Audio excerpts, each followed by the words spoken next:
Hey everyone, we're reading The Sword of Allah, and it's been really interesting so far. We are on page 27, okay? And it's a very interesting military text, so let's see. Behind the Muslims stood 14 women whose task it was to give water to the thirsty, to carry the wounded out of battle, and to dress their wounds. Among these women was Fatima, daughter of the Prophet and wife of Ali. The Prophet himself took up his position with the left wing of his army. The Muslim dispositions were intended to lead to a frontal position battle, and were superbly conceived.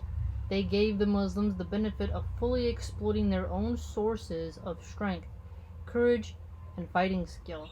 They also saved them from the dangers posed by the Quraysh strength in numbers and cavalry, the mobile maneuver arm which the Muslims lacked. So they lacked the mobile maneuver arm. It would have suited Abu Sufyan to fight an open battle in which he could maneuver against the Muslim flanks and rear with his cavalry. Alright. Open battle. The flanks, and bring his maximum strength to bear against them. But the Prophet neutralized Abu Sufyan's advantages and forced him to fight on a restricted front where his superior strength and his cavalry would be limited value. Oh, okay. It is worth noting that the Muslims were actually facing Medina and had their backs to Mount Uhud. The road to Medina was open to the Quraysh. Huh. That's interesting.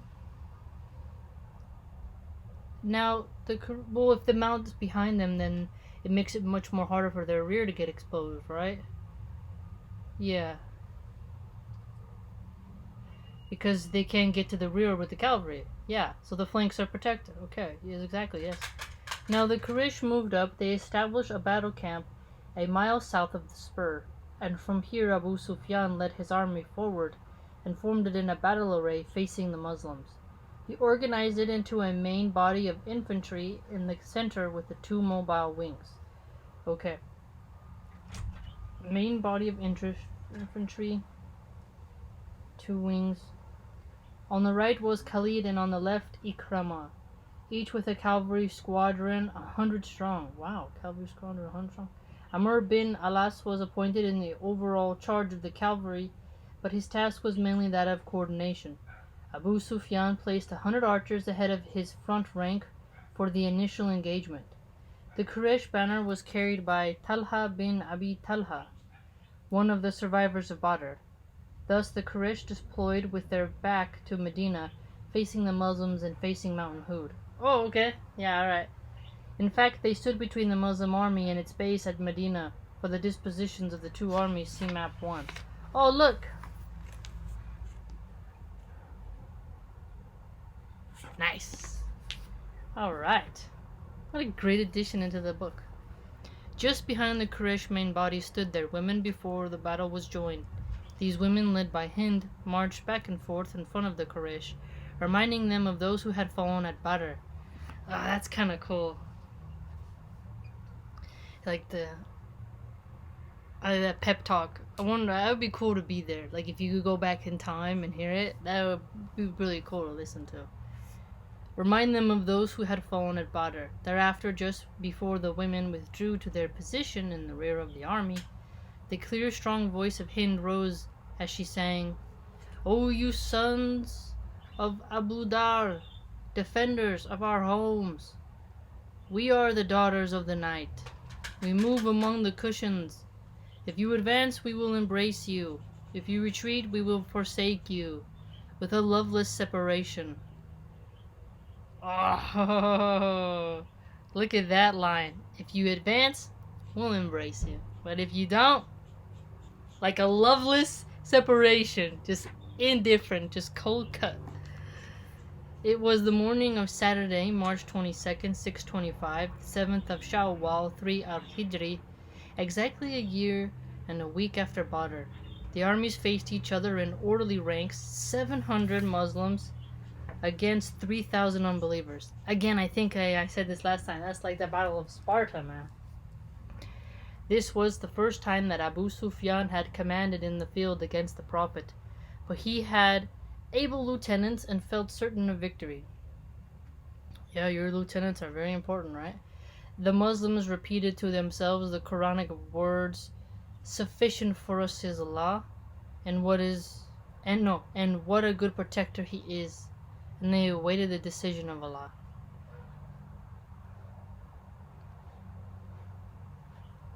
The first event after the forming up of the two armies was the attempt by the Naib to subvert the Aus.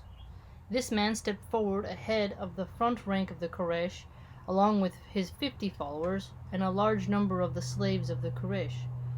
Slaves. They got also slaves in Arabia, slavery all over the world, not just America.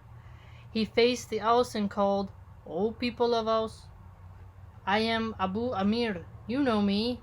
The reply from the Aus was unanimous. "No welcome to you, O knave." This was followed by a shower of stones hurled with great delight by the Aus at the knave and his group, under which the group hastily withdrew through the ranks of the Quraysh. Oh! What? So he like goes all proud. "You know me," and they're like, "We know you." It's like, as a retreat back into the lines. That's pretty funny. Observing the look of derision on the faces of the Quraysh, the knave assumed a prophetic posture and observed, "After me my people will suffer," but the Quraysh were not impressed. After the encounter of the knave, the archers opened up from both sides. This was a kind of artillery duel between the 100 archers of the Quraysh and the Muslim archers. Ooh, I like that phrasing. He says, artillery duel. Who were either in the group on Inain or dispersed along the front rank of the Muslims. Many salvos were fired. Under cover of the Quraysh archers, Khalid advanced with his squadron to attack the left wing of the Muslims. Okay, so it's going to the left. But was forced back by accurate fire from the Muslim archers. That's what's cool about archers, right? They do force you back because they can break up your line. You advance, and they're like, "Oh, dang it, we gotta go out of their range," so they have to retreat ground, right? As the archers' engagement ended, the song of the Quraysh women was again heard on the battlefield. "We are the daughters of the night." Oh! So they're gonna keep singing this throughout the battle. Whoa! Clever psychological tactic, that singing, huh? You know what's also interesting, though, is it the Muslims, okay, they didn't shoot these women. Maybe they couldn't reach them. Maybe the Muslims didn't want to play that dirty, right? But if I was a general, I'd be like, those people are encouraging their fighters to do good. Send some assassins, 10 good men, kill those women, make an example of them. That's what I would have done. Because if you keep them singing, they're going to keep the spirits alive. You want to weaken them and like disperse them. Because remember, they were trying to do that to the Muslims, trying to cause panic in the ranks. There's a little bit of psychological stuff there. I mean, you didn't, honor and warfare or whatever, but that's like, but the English, what? Not too many people killed the drummer boys, right, in the Revolutionary War. I don't know, but that's an idea, right? The next phase was the phase of duels by the champions of the two armies. Oh, nice. Talha was the standard bearer of the Quraysh. Let's write his name. Talha stepped out of the front rank and called, "I am Talha, son of Abu Talha. Will anyone duel?" On this challenge, Ali strode out. Before Talha could deliver a single blow, Ali struck him with his sword and felled him. Talha was only wounded, and as Ali raised his sword to strike again, Talha begged for mercy. Ali promptly turned away. Later, however, while the general engagement was in progress, the wounded Talha was dispatched by the Muslims. Oh, they let him go. He didn't finish him off. On the fall of Talha, another infidel came forward and picked up the Quraysh standard. This man was called Hamza. As Hamza killed him, he was noticed by the savage who stood behind the Quraysh ranks. Okay, yeah. Stealthily, the savage began to move toward the right in order to approach Hamza from the flank. Okay. Hamza was easily recognizable by a large ostrich feather which he wore on his turban. Oh. Cool. Ostrich feather? That's nice. Now the duels became more general, one after the other. Oh, so it was repeated duels, not just like, okay, you one fighter, who falls is enough, then we cut it and we go back to the battle skirmishes. No, there more duels. One after the other, the relatives of Talha picked up the standard, and one after the other, they were killed by the Muslims, the largest number falling before Ali's sword. So they just keep going up and picking up the standard. That's pretty trippy, right? Just one dies, come on, get it up. What a system. Systematic standard bearing.